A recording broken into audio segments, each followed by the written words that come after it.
Linda found some things this week that made us look at Jasher. Is it really referenced in scripture? And I just wanted to give the background of my thoughts on Jasher. I'm not saying everything in there is not true. I kind of hold it.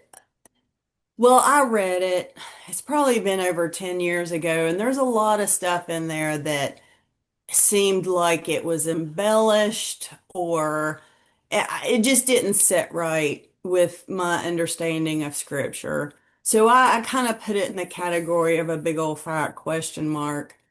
And now, with my understanding, I kind of throw it in because, well, now the big red flag is not in the Dead Sea Scrolls. Yeah. I have seen nowhere that claims that the Book of Jasher was anywhere in any way, shape, or form part of the Dead Sea Scrolls.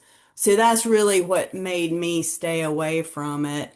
But I will say I kind of and again, I'm not saying everything in there is a lie. I'm not saying that at all. I kind of hold it up to equivalence with targums.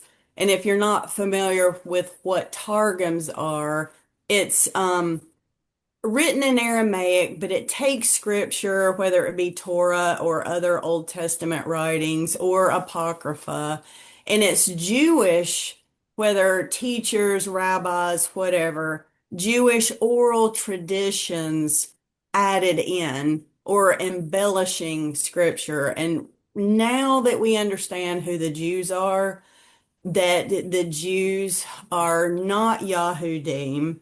They are not true Israelites. They came in with the Maccabees, with the Hasmoneans, with the Samaritans, with the Herodians. Um, they are the usurpers of the Zadok priesthood. So they also ascribe to Talmudism, Kabbalism, like I said, oral traditions.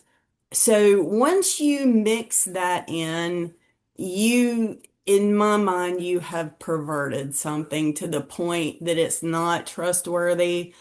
And right or wrong, in my mind, I also kind of compare that to asking AI questions because we know what AI is. Well, okay, sure, they might tell you the truth in one question. The next question might be a flat out lie.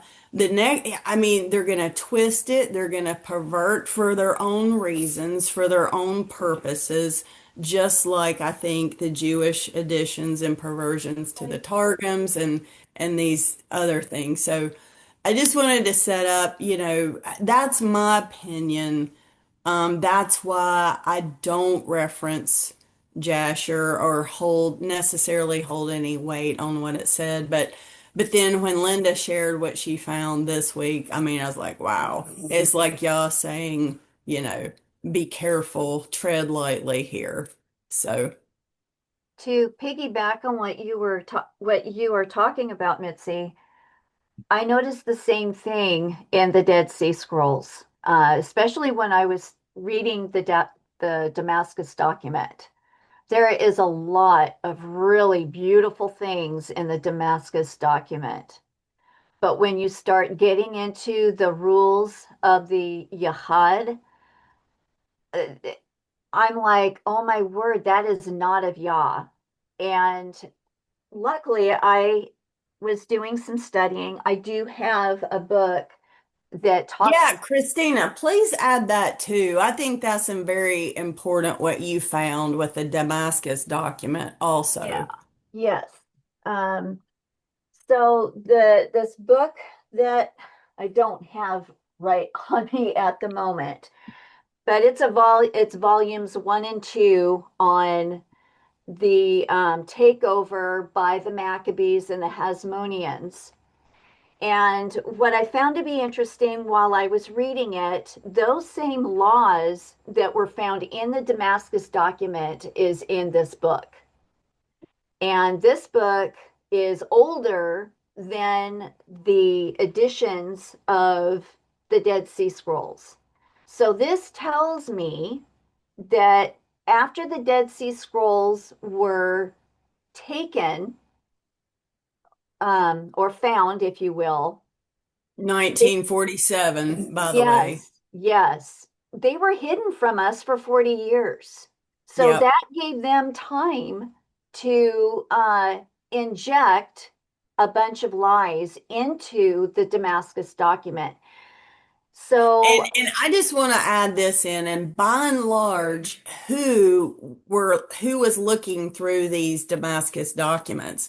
The first place they took it was Jerusalem to Jewish so-called scholars, yeah, correct? yes. So you're taking it to the belly of the beast. Now, I personally, these folks have been looking at this for 40 to 50 years before the public saw these documents or before it got to the light of day. Um, First off, we know for sure at least two copies, complete copies of Enoch were sold and have never been seen.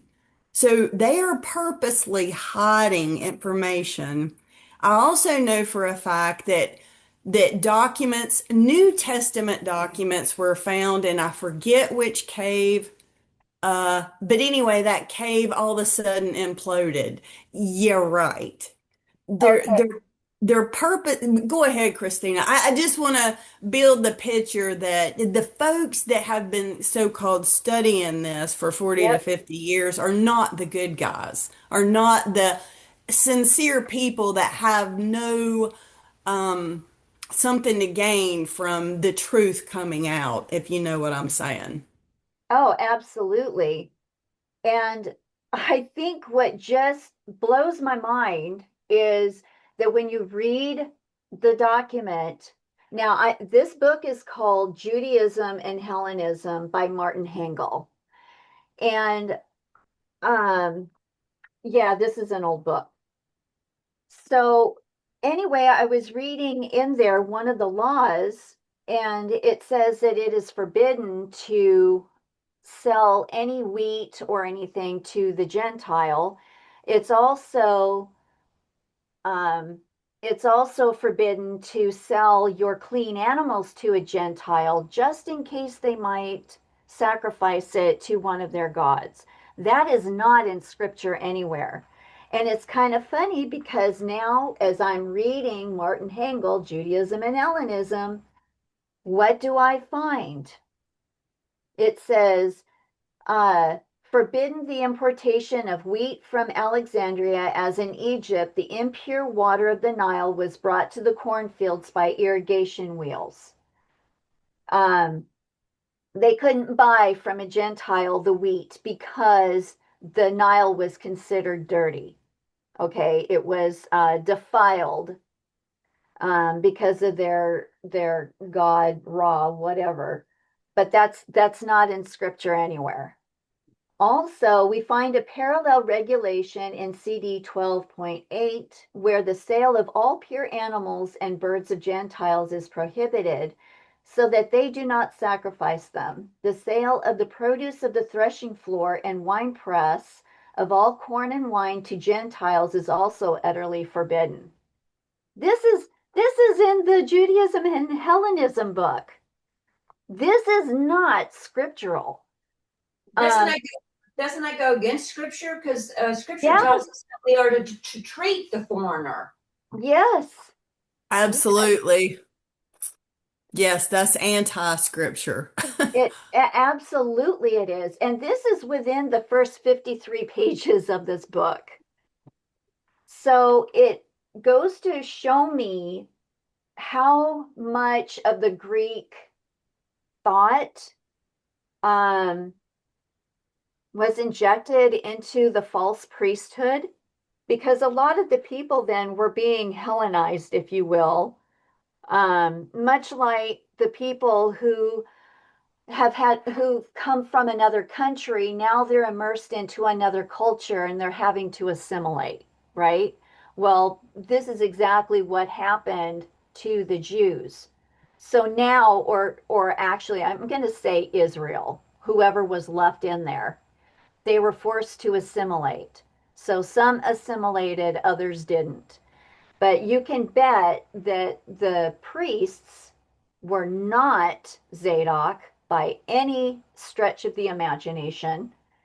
I And don't even think they were Israelite, Christina. no, they were Edomians. Actually, Yes, they were which, Edomians or Esau, right. and I agree. they were injecting all of these fences the around the laws. Oh, and that was something else that came to my mind too that I want to share. I believe that part of the reason why they built fences around these laws was that it was to punish, if you will, the people who were on the correct Sabbath. Because one of those laws said that if a man was to fall into a cistern, you were not allowed to help them with a ladder, with a rope, or even with your hand. And I'm like, that is wrong on so many levels because Yah does not permit that. If somebody was hurt or needed assistance, by all means, even if it was on a Shabbat, you go and you help them. Um, and that to me showed that there were two different days of rests. And this gave them the excuse not to help somebody who was on the correct calendar um, out of whatever predicament they were in. Just Christina, excuse. Yeah. okay. So the first time I heard you say that, I was like, I agree with what you're saying, but Mhm. specifically, what I think, I want to like elaborate on why they're trying to like, because if someone's near a cistern, they're there collecting water. And Yes. you're not supposed to be gathering water on a Sabbath. And so in their minds, it's punishment for that person. But if it's not really a true Sabbath and they're doing it, I see, like, I just wanted to say that Mhm. part of it clicked into my brain the second time you were explaining this to me, that that is what kind of they're going after. Yes. Yes. Neil just brought up the point, the Samaritan story.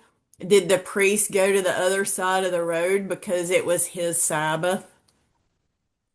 That again, that is very possible. That makes sense. And Yep.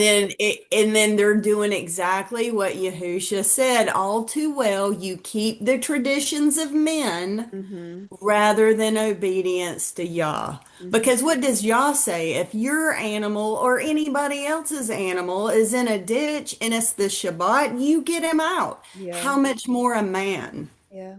Right? So I don't even think those nuts even knew the true Torah. All they studied was their own traditions, just like the ministers today. If you take a Baptist minister, a Methodist minister, you name it, they go to what do they call that? Their school. Seminary. Seminary. What do they study? The Bible or the writings of men? Mhm.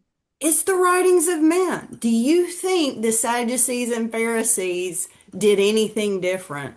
I don't.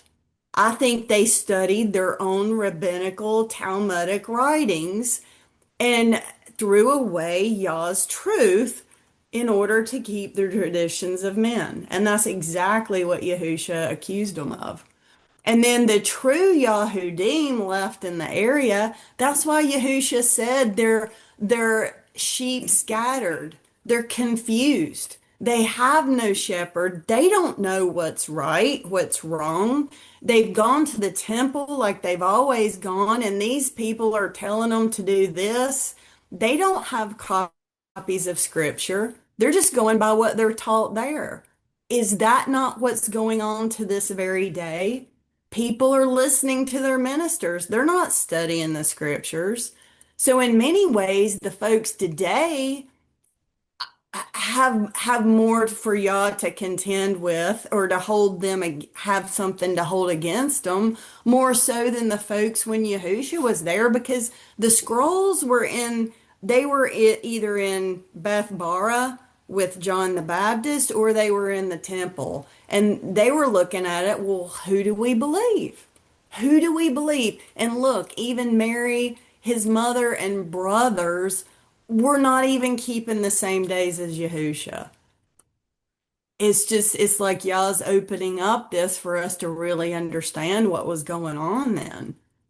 And it's the same junk that's going on to this day. It is crazy. Well, But that's anyway, about, go ahead.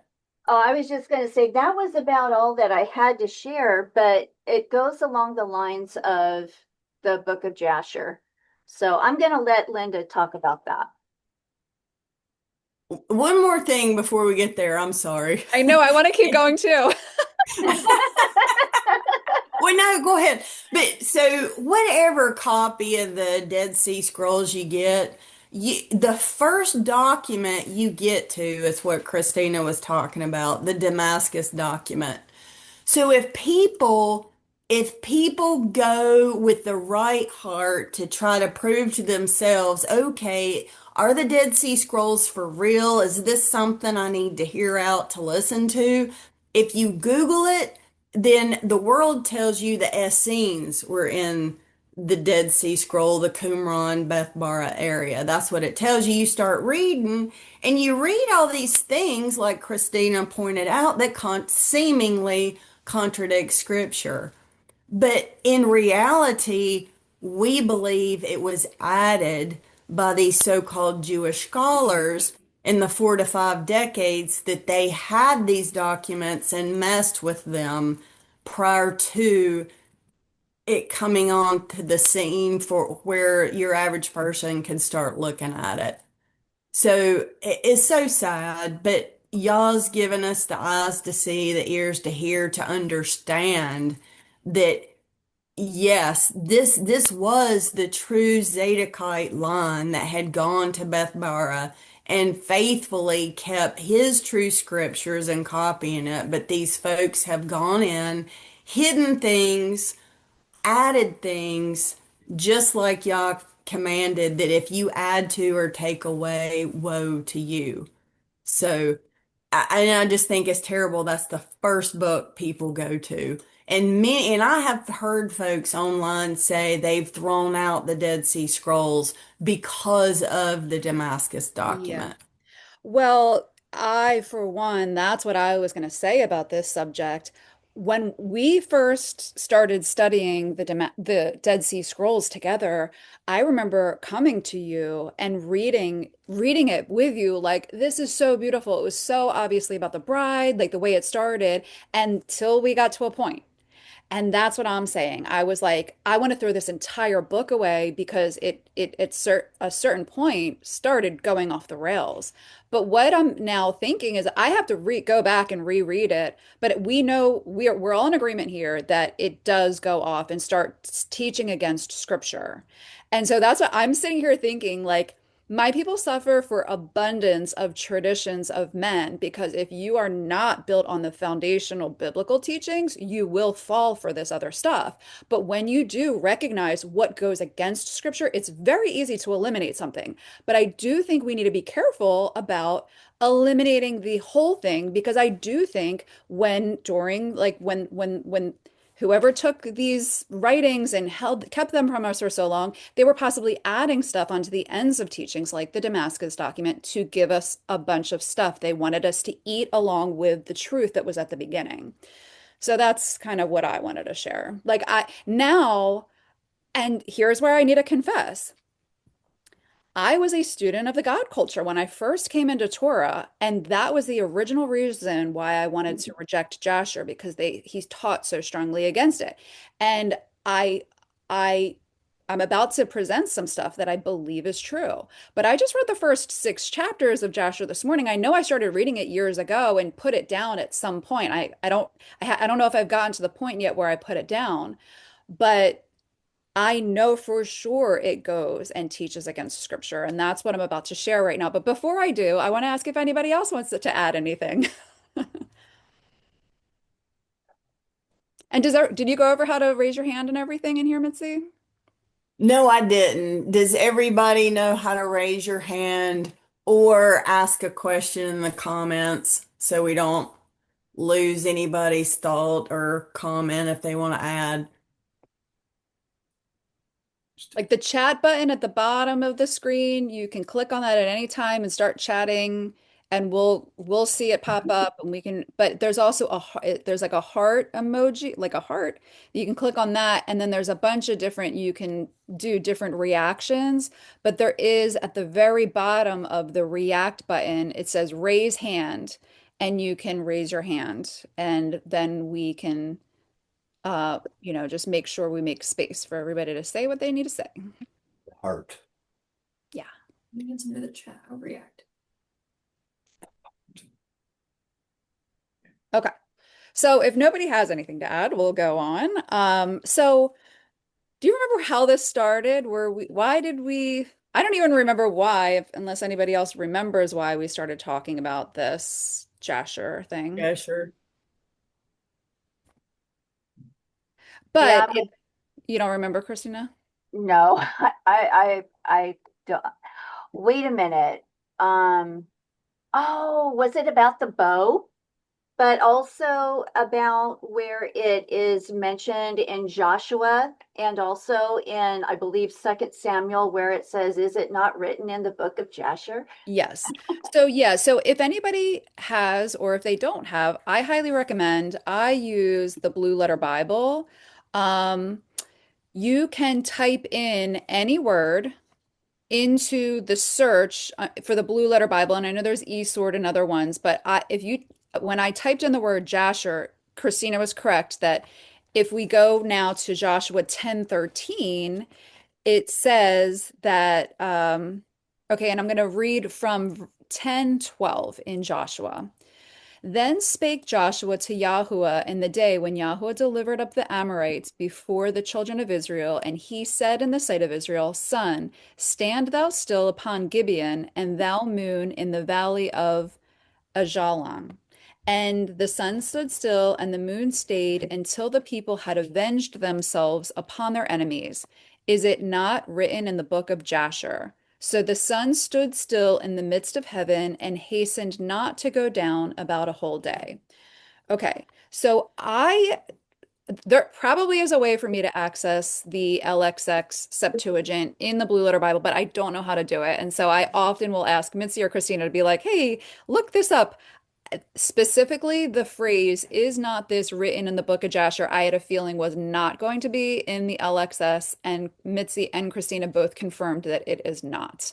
But somebody put this here in our Bibles that we read today. And when you go to the reference of the sun standing still, it is you have to go to Jasher 88:64. So what I was saying earlier is so far I read up to chapter 6 of Jasher, and I didn't see anything at first read that contradicts. It just kind of was elaborating on a lot of different subjects that are kind of unanswered questions. And it made sense to me what I had read. Now, but my theory is that was there stuff added to the end of Jasher, because this is taking us all the way to chapter 88, okay? And in chapter 88, it says, uh, I okay, will I will tell you in mine, there is omitted text. what does that mean? It means that they took something Of what? out of the book of Jasher, out of chapter 10, verse 15, it was omitted. I'm sorry, I'm confused by what you're saying, Christina. Can you just start over from the beginning? I'm looking at Joshua chapter 10, Uh-huh.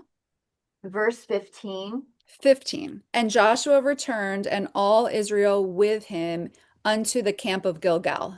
Right. That was omitted out of the LXX. Don't Oh, know who, interesting. yeah, I don't know who omitted it, but it's not there. Interesting. Okay. Okay. I'm just writing that note in my Bible.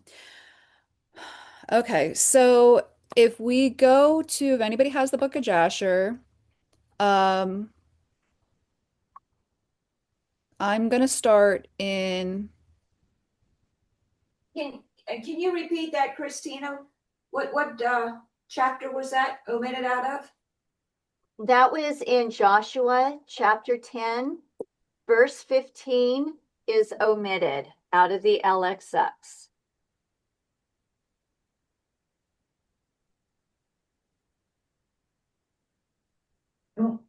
Okay, what was it that was omitted out of? The Septuagint. So, bottom line, I'll go ahead and say this. The Septuagint, there's a lot of areas that the Septuagint and the Masoretic do not agree. We found that in Ezekiel. We Yeah. found that in Deuteronomy. We found that in the timelines. We're saying that some shenanigans have gone on with the Masoretic, with the Septuagint.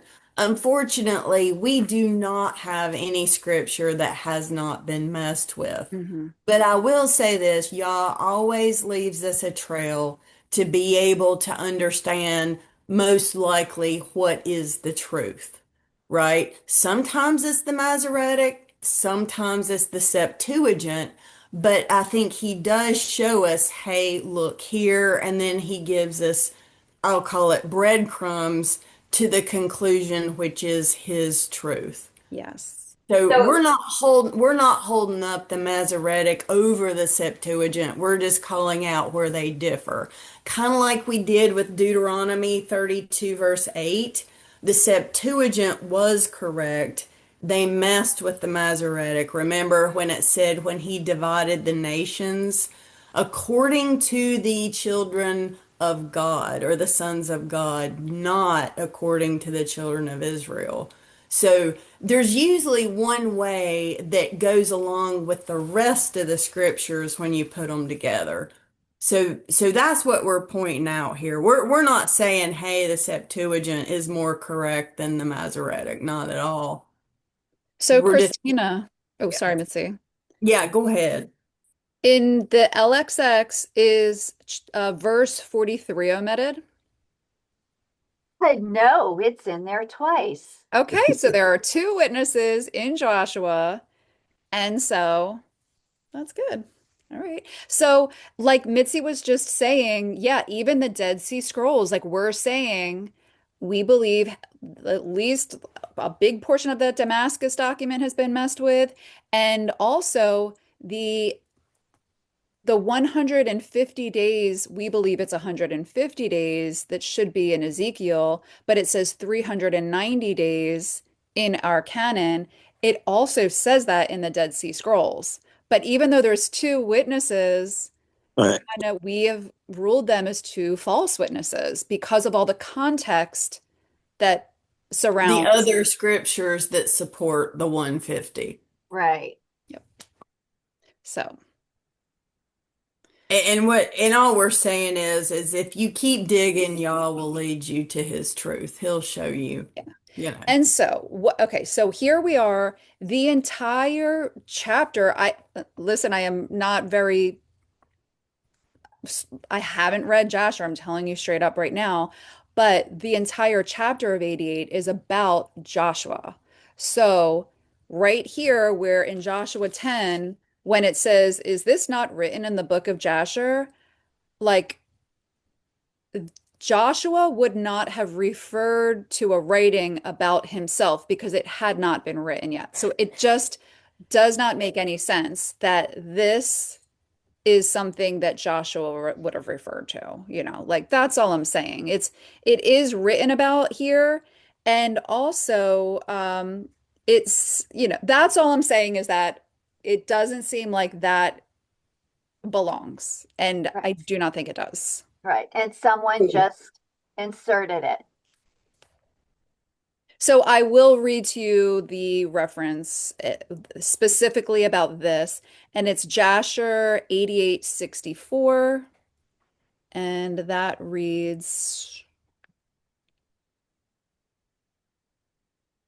And Yahuwah hearkened to the voice of Joshua, and the sun stood still in the midst of the heavens, and it stood still 60 and 30 moments, and the moon also still, and hastened not to go down a whole day. And there was no day like that before it or after that Yahuwah hearkened to the voice of a man, for Yahuwah fought for Israel. So Does it, does, obviously that phrase is inserted. yeah, does yours say 60 or 6? 6 and 30 moments. That sounds to me like 6 hours and 30 minutes. It does say 6 and 30. Did I say 60? I'm sorry. No, Six that's and okay. 30. So I have a NASA question. people have a problem with that too. What with it being 6 and 30?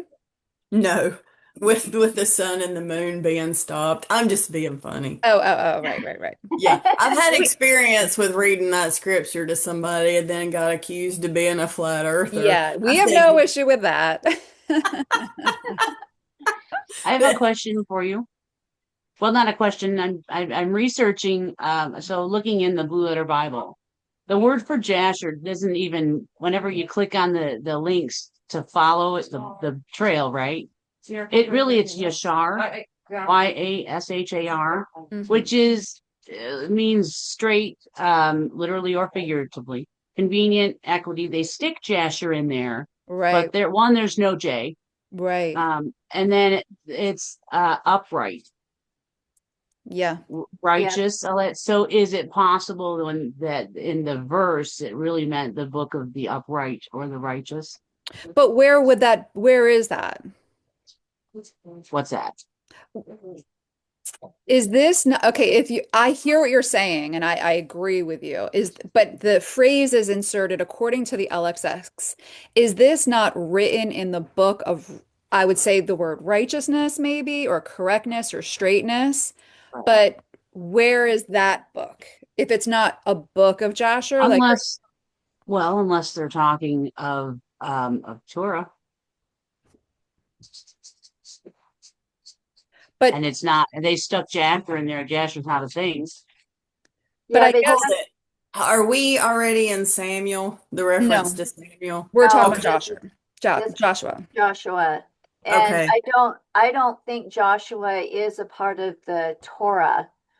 My understanding is that Genesis through Deuteronomy is Torah, along with Enoch and Jubilees.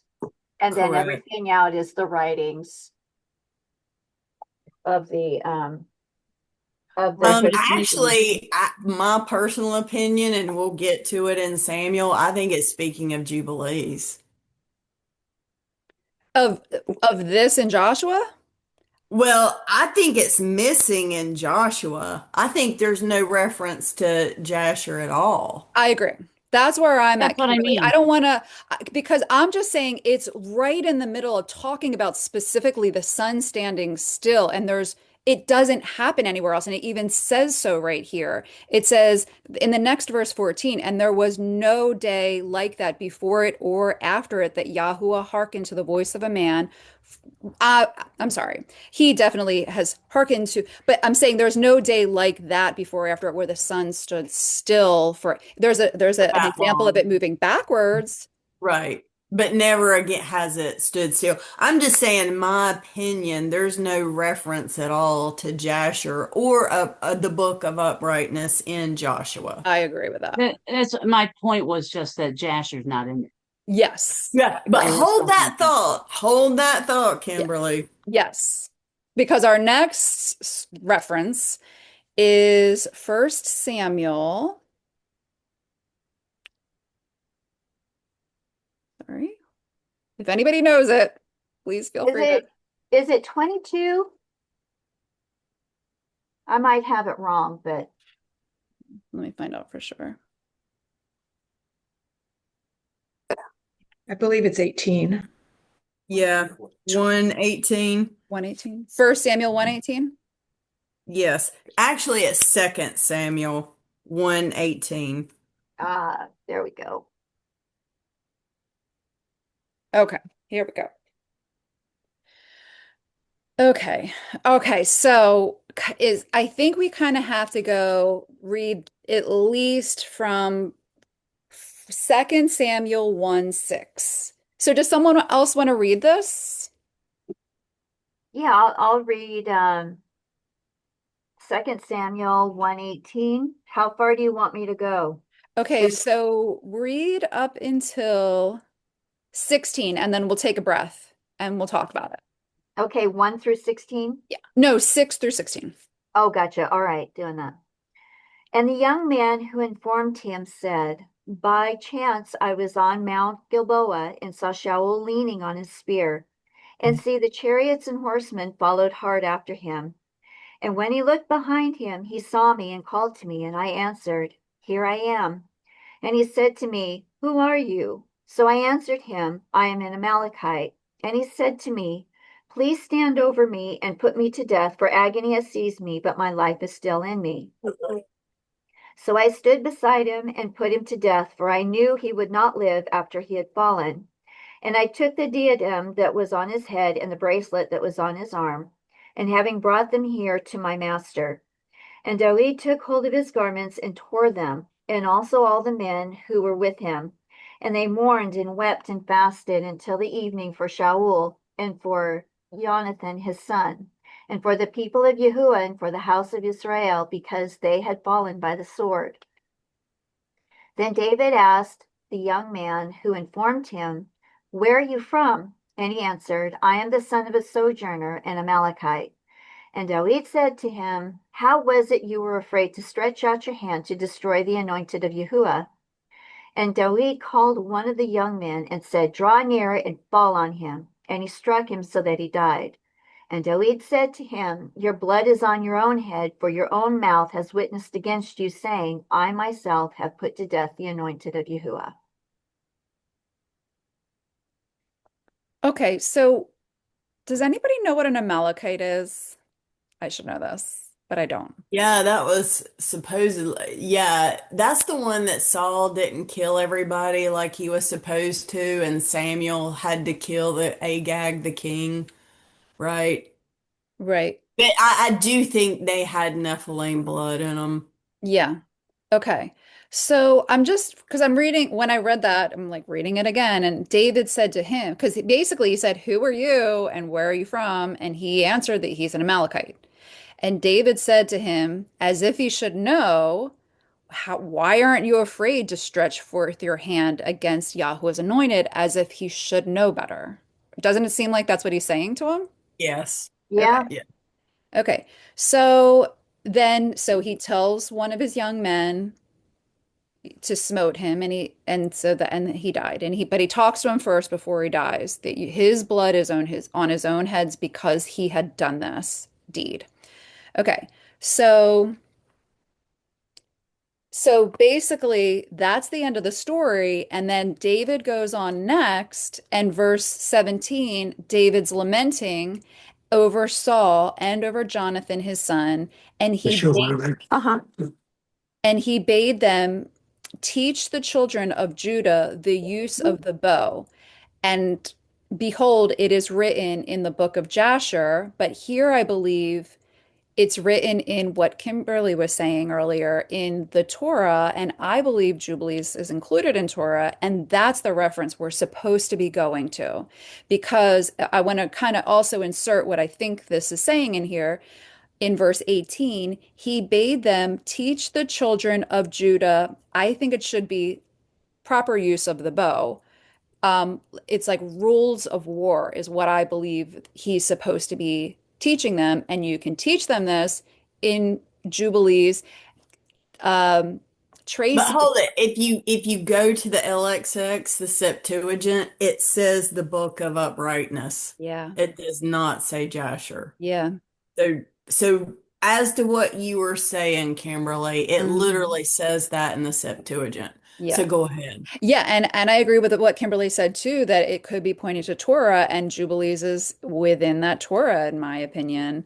But okay, so what I guess I don't know where do you think it's more effective if we go to what the Jasher teaching is first, or go to what actually let's because we are supposed to be as believers using as our foundation so we can discern lies when we see them. I think we should go to Jubilees first. And Tracy, I think, brought this up last week, verse 38, or chapter 38. I think she brought it, maybe it was chapter 37. I think she brought up 37 because it's describing Esau's sons. Is Tracy, are you still there? Do you remember what you were I referencing? am. I'm looking. I do think I think it is 37. So Let me see. Hold on. 37 is just about Esau wars with Jacob Yes. and his sons' Yep. jealousy of Jacob having taken what should have, now they are seeing it, that should have been their inheritance. So the Yes. sons of Esau are jealous, they're bitter, they're vindictive. And so in chapter 38, skipping to this, Okay. so does somebody want to read 38, 1 through just even verse 1? That's all we really need, I think, is chapter 38, verse 1. Does anybody want to read it? And after that, Yehuda spoke to Yaakov his father, and said unto him, Bend thy bow, father, and send forth thy arrows, and cast down the adversary, and slay the enemy. And mayest thou have the power, for we shall not slay thy brother, for he is such as thou, and he is like thee. Let us give him this honor. Okay, so actually, all right, I'm going to go back to the end of 37. I don't know where I'm going to start. Let me just see if I can figure it out. Okay.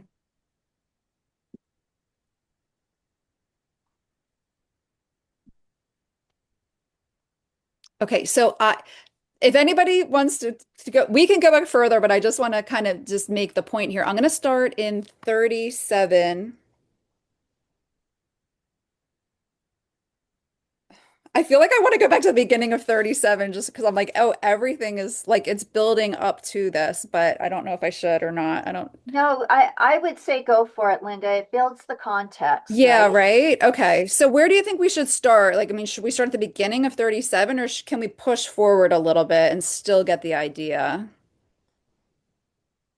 Let's Okay, start with let's 3. start in 15, Oh, 37, 15. Do you mind, Christina? no, that's fine. Perfect.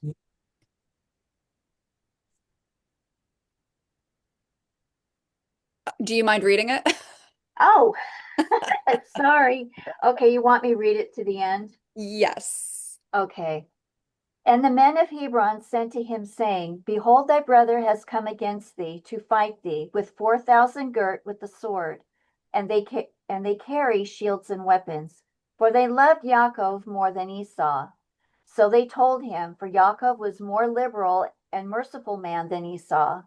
But Yaakov would not believe until they came very near to the tower. And he closed the gates of the tower, and he stood on the battlements, and spake to his brother Esau, and said, Noble is the comfort wherewith thou hast come to comfort me for my wife who has died. Is this the oath that thou didst swear to thy father and again to thy mother before they died? Thou hast broken the oath, and on the moment that thou didst swear to thy father wast thou condemned. And then Esau answered and said unto him, Neither the children of men nor the beasts of the earth have any oath of righteousness, which in swearing they have sworn, an oath valid forever. But every day they devise evil one against another, and how each may slay his adversary and foe. And thou dost hate me and my children forever. And there is no observing the tie of brotherhood with thee. Hear these words which I declare unto thee. If the boar can change its skin and make its bristles as soft as wool, or if it can cause horns to sprout forth on its head like the horns of a stag or of a sheep, then I shall observe the tie of brotherhood with thee. And if the breasts separate themselves from their mother, for thou hast not been a brother to me. And if the wolves make peace with the lambs, so as not to devour or do them violence, and if their hearts are towards them for good, then there will be peace in my heart towards thee. And if the lion becomes the friend of the ox and makes peace with him, and if he is bound under one yoke with him and plows with him, then I shall make peace with thee. And when the raven becomes white as the raza, then know that I have loved thee and shall make peace with thee. Thou shalt be rooted out, and thy sons shall be rooted out, and there shall be no peace for thee. And when Yaakov saw that he was so evilly disposed toward him with his heart and with all his souls, as to slay him, and that he had come springing like the wild boar which comes up upon the spear that pierces and kills it and recoils not from it, then he spake to his own and to his servants that they should attack him and all his companions. Wow. Yeah, and then if you read verse 1 again, and after that, Judah spoke to Jacob. So if we look back at verse 18 in 2 Samuel 1, he bade them teach of Judah the use of the bow. And what does Judah say here? He spake to Jacob his father and said unto him, Bend thy bow farther, and send forth thy arrows, and cast down the adversary, and slay the enemy, and may thou have the power, for we shall not slay thy brother, for he is such as thou, and he is like thee. Let us give him this honor. So it is not legal in the laws of the righteousness, actual book of righteousness here, for anyone else to slay another king. That's for Judah the king to do. So even King David had the right as the anointed, right, to kill Saul, but he did not. He didn't. I mean, Ah, gotcha. That, yeah, the Amalekite had no idea. Mitzi, you're muted. Sorry. That's why, that's why David had the authority. Well, he killed that fella, even though he lied, he didn't kill Saul, Well, but I don't he know. oh, I think he might have. I think when Saul fell on his sword, because I would oh, he read it wasn't that all way, the way he wasn't all dead. the way dead. Yeah. Okay, I gotcha. I gotcha. Okay, so but the reason I butted in again, sorry, was because that entire chapter 37, if you follow what we're going on, what we're studying in Ezekiel, that ancient hatred that's referenced in scripture of Esau against Jacob, there it is. And it's been passed down and perpetual to this very day. It's in it, and that's wild how all this ties into what we're studying in Ezekiel right now. But yeah, so because of that, and what's really written in the Septuagint, we do believe that that reference was to Jubilees and not Jasher. So now Linda will go to Jasher, and show that it doesn't give any direction on the law of the bow, so to speak. Right. Okay, so if anybody has the Book of Jasher, we're going to chapter 56. And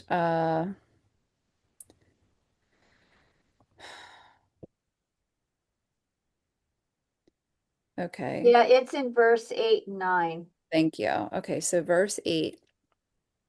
I'm going to read verse 7, okay? The next day, Jacob again called for his sons, and they all assembled and came to him and sat before him. And Jacob on that day blessed his sons before his death. Each man did he bless according to his blessings. Behold, it is written in the book of the law of Yahweh appertaining to Israel. And Jacob said unto Judah, I know, my son, that thou art a mighty man, for thy brethren reign over them, and thy sons shall reign over their sons forever. Only teach thy sons the bow and all the weapons of war, in order they may fight the battles of their brother, who will rule over his enemies. So, I mean, that's totally different. There's no context as to the sons of Judah, even though Judah, would be the king and like the that kingly line would go through Judah. It's it's not teaching about The order of operation of exactly. how it's supposed Who's to be. allowed to kill who? Yes. There's Yes. no teaching really there. It's just basically saying, Judah, teach your sons how to kill anybody that comes in their path, and that's not really righteous teaching as far as I'm concerned.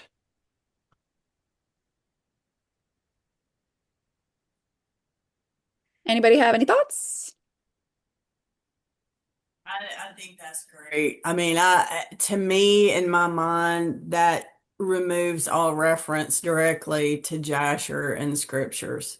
In that's just, again, this is my opinion, but I think we kind of proved it out, why that is true.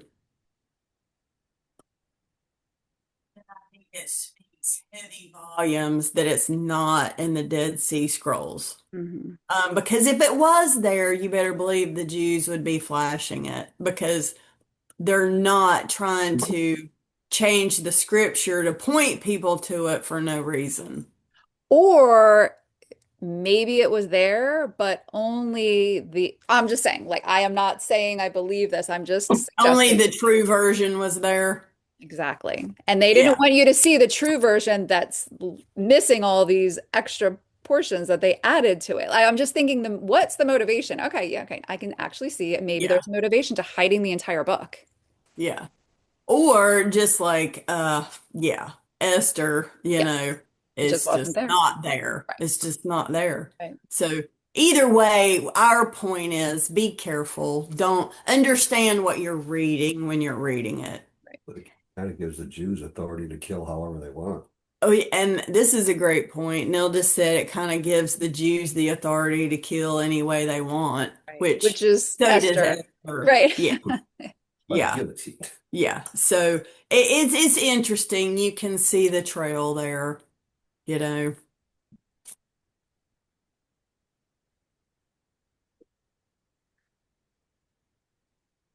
Much the story we wanted to share with you guys. The Dead Sea Scrolls and the Damascus Document, and then the references to Jasher. So